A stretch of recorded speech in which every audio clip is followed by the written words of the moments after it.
సత్యసుధా, welcome to సత్యసుధా videos. మేము వైకుంఠపురం వెళ్ళి ఉన్నాం కదండి. మేము ఫస్ట్ మేము ఏం చేసామంటే డైరెక్ట్గా దర్శనం చేసుకోకుండా రోలు కనపరిచింది అని చెప్పేసి రుబ్బటం మొదలు పెట్టామండి. ఆల్రెడీ అక్కడ కొంచెం దాంట్లోనే కుబ్బరేసి ఉంచారు, కొంతమంది రుద్దినట్టున్నారు. మాకు తెలియక మేము వెళ్తే రుబ్బేసామండి. కానీ అట్లా కాదంటండి. ఫస్ట్ ఏం చేయాలంటే దర్శనం చేసుకొని అయ్యవారిని, తర్వాత ఇక్కడికి వచ్చి మన కొట్టిన ప్రసాదం ఉంటుంది కదా, కొబ్బరికాయ కొట్టిన ప్రసాదం ఉంటుంది కదా, దాంట్లో కొంచెం ప్రసాదం తీసి దాంట్లో రుబ్బుకొని మన కోరుకోవాలంటండి. కోరుకున్న తర్వాత దండం పెట్టుకొని ఇంకా రుబ్బాలి. రుబ్బిన తర్వాత మన కోరిక తీరింది అనుకోండి, మరలా వచ్చి ఇక్కడికి మరలా ఫస్ట్ ఎట్లా అయితే మనం దర్శనం చేసుకొని అయ్యవారికి ప్రసాదం చెల్లించి మళ్ళీ వెనక్కి వచ్చి మళ్ళీ ప్రసాదం కొంచెం రోట్లో వేసి, ప్రసాదం అంటే కొబ్బరి చెప్పానండి, కొబ్బరి ముక్క మళ్ళా దాంట్లో వేసి రోట్లో రుబ్బి అయ్యా నా కోరిక తీరింది అని చెప్పి చెప్పుకొని మళ్ళీ ఏమైనా కోరుకొని రావచ్చు. అలా చేయొచ్చు అంటండి. ఆ రోలుకి ఎదురుగానే తిరగలు ఉంటుందండి. తిరగలు ఉంటే ఆ తిరగలి పిల్లలు లేని వాళ్ళు తిప్పితే తిరుగుద్దంటండి, పిల్లలు ఉన్న వాళ్ళు తిప్పితే తిరగదంట. మాకు తెలియక మేము అందరం పొలవమని పోయి నాకు తిరగలేదు అని చెప్పుకుంటా ఉన్నాం. కాకపోతే ఇదంతా పంతులు గారు చూస్తున్నారు కానీ ఆయన మాకు ఏం చెప్పలేదండి. ఇది ఇక్కడ ఒక ఆయన చూపిస్తున్నాడు చూసారండి, ఆయన వచ్చి చెప్తున్నారు, అమ్మ రోలు తిప్పటం అంటే తిప్పటం కాదు, అక్కడ డబ్బులు పెట్టి తిప్పాలి అని.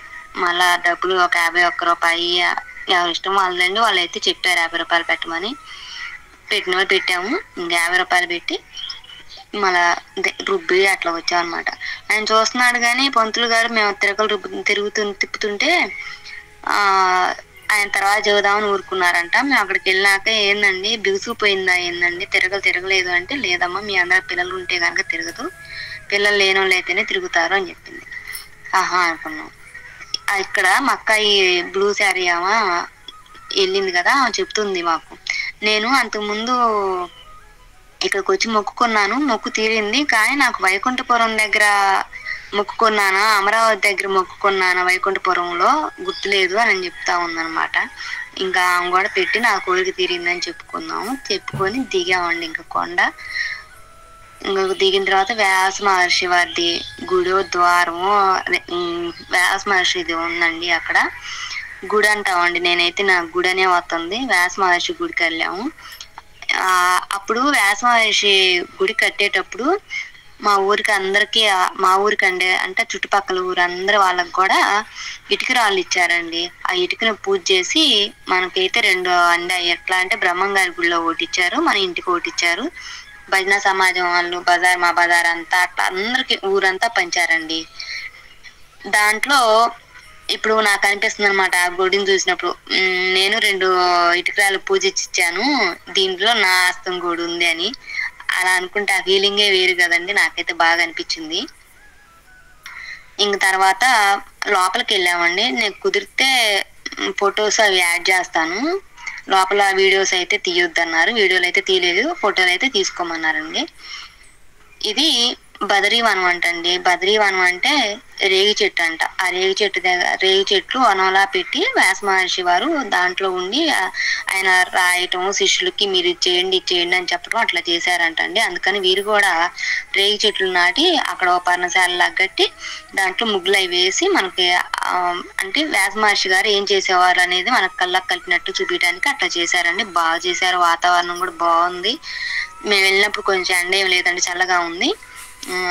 గాలి వేస్తుంటే కూడా భలేకుందండి. వాళ్ళు రిసీవ్ చేసుకోవటం కూడా ఎంత వినయంగా, నిజంగా అండి నేను చెప్తుంది, అంత వినయంగా ఉన్నారు అండి. నిజంగా నేనైతే నా గొంతు పెద్దదండి, వాళ్ళు మాట్లాడే మాట విధానం అది చూస్తే నాకు ఈ జన్మకు వచ్చుద్దో లేదో అనిపించింది. వాళ్ళు వెళ్ళగానే అడుగుతారు, వాటర్ తాగుతారమ్మా, మంచినీళ్ళు భోజనాలు చేస్తారా అని అడుగుతారు. భోజనాలు 12 అయితే వాళ్ళు మనకి భోజనాల సదుపాయం కూడా ఉంటుందండి మనకి. నేను ఇందాక మారుతివనం చెప్తానన్నాను కదండి నిన్న, అందుకని మళ్ళీ మారుతివనం దగ్గరికి వచ్చేసాము. ఇది వైకుంఠపురంలో మెట్లు ఎక్కే దారిలో కొంచెం దూరంలో ఉంటుందని చెప్పా కదా, అదిగోనండి అదే మారుతివనం. ఎంత ప్రశాంతంగా ఉందండి, కొండ వాతావరణం కదండి, అందులో ఇంకా ప్రశాంతంగా ఉంది. అక్కడ కోతి అయితే ఒకటి ఉందండి, కిచకిచా అంటా ఉంది, మాకు భయం వేసింది.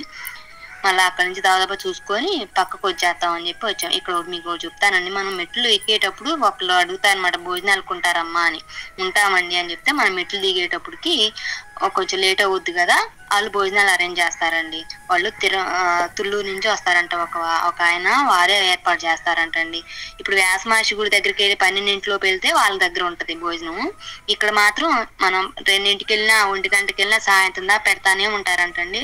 మన దగ్గర పైసా ఖర్చు తీసుకోలేదండి వాళ్ళు. నాకైతే ఆశ్చర్యం వేసింది. నేను అన్నాను, ఎంతమందికి వచ్చినా పెడుతున్నారు కదా, మరి మీకు డబ్బులు అవి మాకు ఏదో తినగానే తృప్తిగా అనిపించింది కదా, ఏమి ఇవ్వకుండా ఉట్టిగా తినిపోతే బాగోదు కదా అంటే, ఇది ఎవరికైనా పుట్టిల్లమ్మ, వచ్చి మీ పుట్టింట్లో ఎట్లయితే తింటారో అట్లా తిని చక్కగా మమ్మల్ని ఆశీర్వదించడం చాలు అన్నారు.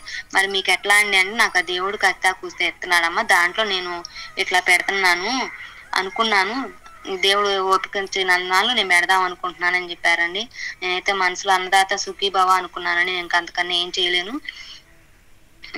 తర్వాత అక్కడి నుంచి వచ్చేటప్పుడు అయితే ఇంకా మళ్ళా మారుతి వాళ్ళ నుంచి వ్యూ తీసుకొని బాగుందని చెప్పి మళ్ళా చూపిస్తున్నానండి. వీడియో ఉంటానండి. ఇంకా